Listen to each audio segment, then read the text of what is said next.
नमस्कार, मैं हूं शिवानी पांडे और आप देख रहे हैं 4 PM। रुझानों में भाजपा को बहुमत दिलाने वाला गोदी मीडिया अचानक से भाग खड़ा हुआ है।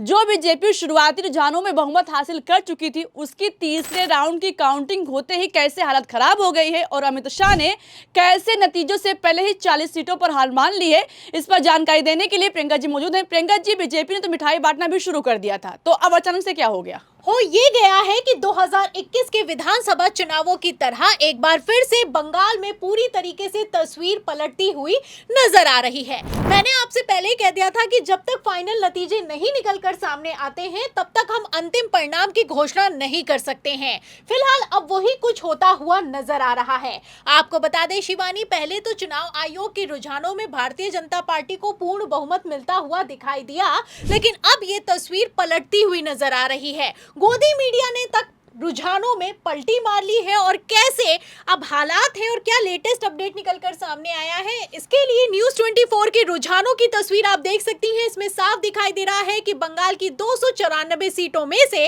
अब भारतीय जनता पार्टी पिछड़ती हुई नजर आ रही है। टीएमसी ने बढ़त बनाई है। टीएमसी को 114, भारतीय जनता पार्टी को 98, कांग्रेस को 2, लेफ्ट को 0 और अदर्स को अभी 0 मिल रहा है। तो ऐसे में आप देख सकती हैं कि अभी ऐसा बिल्कुल भी नहीं है कि रुझानों को असल नतीजों की तरह डिक्लेयर किया जा सकता है।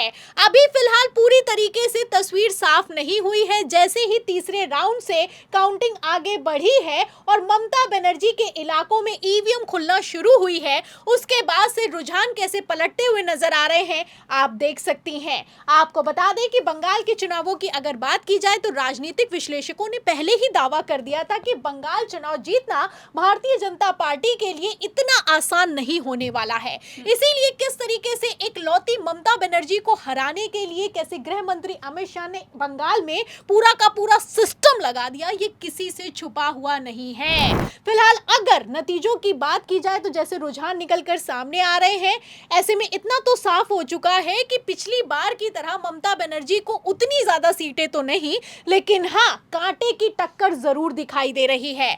आपको बता दें शिवानी, पहले तो सर्वे निकलकर सामने आए कि भारतीय जनता पार्टी को बहुमत मिल गया है। भारतीय जनता पार्टी को 172 सीटें दे दी गई और बहुमत 148 का होता है बंगाल में। फिलहाल अब यही तस्वीर पलट गई है। बीजेपी 98 पर आ गई है और टीएमसी 114 पर आ गई है।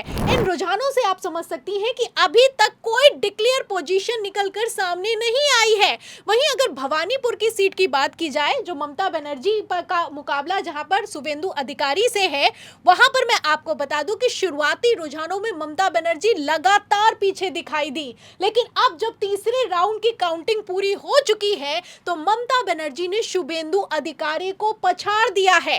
लेटेस्ट खबर निकलकर सामने आई है कि लगभग 8000 वोटों से ममता बनर्जी भवानीपुर की सीट पर आगे चल रही हैं। तो ऐसे में आप समझ सकती हैं कि तस्वीर कभी भी पलट सकती है। 2021 के विधानसभा चुनावों में भी यही हुआ कि गोदी मीडिया ने पहले तो भारतीय जनता पार्टी को बहुमत दे दिया, सरकार बना दी, लेकिन उसके बाद तस्वीर पलट गई, क्योंकि जब तक पूरी काउंटिंग नहीं हो जाती है, सारे राउंड की काउंटिंग पूरी नहीं हो जाती है, तब तक कोई कुछ नहीं कह सकता है। फिलहाल जैसी तस्वीरें हैं, ऐसी तस्वीरों में इतना तो साफ हो चुका है कि इस बार बंगाल चुनाव का जो रिजल्ट है वो ऐतिहासिक होने वाला है शिवानी, क्योंकि बंगाल चुनाव के जो नतीजे हैं वो उत्तर प्रदेश पर भी असर डालेंगे, क्योंकि उत्तर प्रदेश में भी विधानसभा चुनाव 2027 में होने वाले हैं। अगर पिछली बार के बंगाल के विधानसभा चुनावों की बात की जाए तो 2021 में आप देख सकती हैं कि 294 सीटों में से भारतीय जनता पार्टी महज 77 सीटों पर सिमट गई। वहीं टीएमसी को 215 सीटें मिली।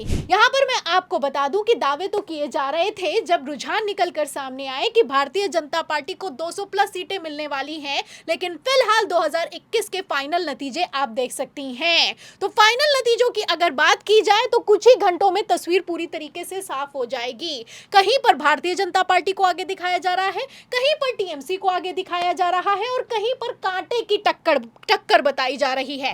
आपको बता दें शिवानी, जो बंगाल के चुनाव हैं, इन बंगाल के चुनावों में ऐसा पहली बार हुआ कि काउंटिंग से पहले, नतीजों से पहले कथित बीजेपी के चाणक्य गृह मंत्री अमित शाह तक ने 40 सीटों पर हार मान ली। मतलब पहले दावा कर रहे थे कि 200 सीटें जीतेगी बंगाल में भारतीय जनता पार्टी, फिर कहने लगे कि 160 सीटें जीतने वाली है बीजेपी। तो ऐसे में आप समझ सकते सकती हैं कि गृह मंत्री अमित शाह का इंटरनल सर्वे भी बता रहा है कि बंगाल में भारतीय जनता पार्टी को इतनी आसानी से फतह हासिल नहीं होने वाली है। वैसे भी ममता बनर्जी ने कैसे भारतीय जनता पार्टी की चूल्हे हिलाकर रख दी है, इसका अंदाजा तो आप लोकसभा के चुनावों के नतीजों से लगा ही सकती हैं। बंगाल और उत्तर प्रदेश दो ऐसे राज्य हैं जिन्होंने मोदी सरकार को बैसाखियों पर लाकर खड़ा कर दिया। प्रधानमंत्री नरेंद्र मोदी ने दावा तो किया था कि 400 पार होगा, लेकिन समाजवादी पार्टी के 37 और टीएमसी के 29 सांसदों ने 2024 लोकसभा चुनाव की तस्वीर पलट कर रख दी।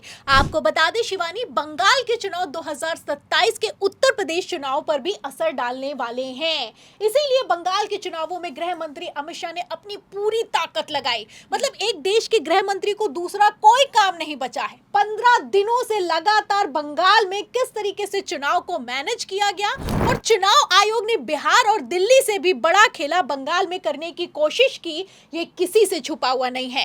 तरह तरह की तस्वीरें निकलकर सामने आई। वोटिंग को लेकर किस तरीके से बवाल खड़ा हुआ, और वोटिंग के बाद काउंटिंग से ठीक पहले किस तरीके से फाल्टा सीट पर वोटिंग को कैंसिल कर दिया गया, आप जानती हैं। तो इन खबरों से इतना तो साफ है कि हड़बड़ाहट का माहौल तो है।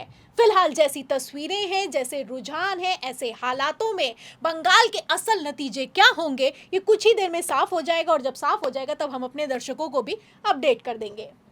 तो बिल्कुल फिलहाल जैसे हालात है ऐसे हालातों में कुछ भी हो सकता है। आपको क्या लगता है कि बंगाल में इस बार चुनाव नतीजे कैसे होने वाले हैं? अपनी राय बताइएगा। वीडियो को लाइक कीजिएगा, शेयर कीजिएगा, ज्वाइन कीजिएगा। देखते रहिए 4PM। नमस्कार।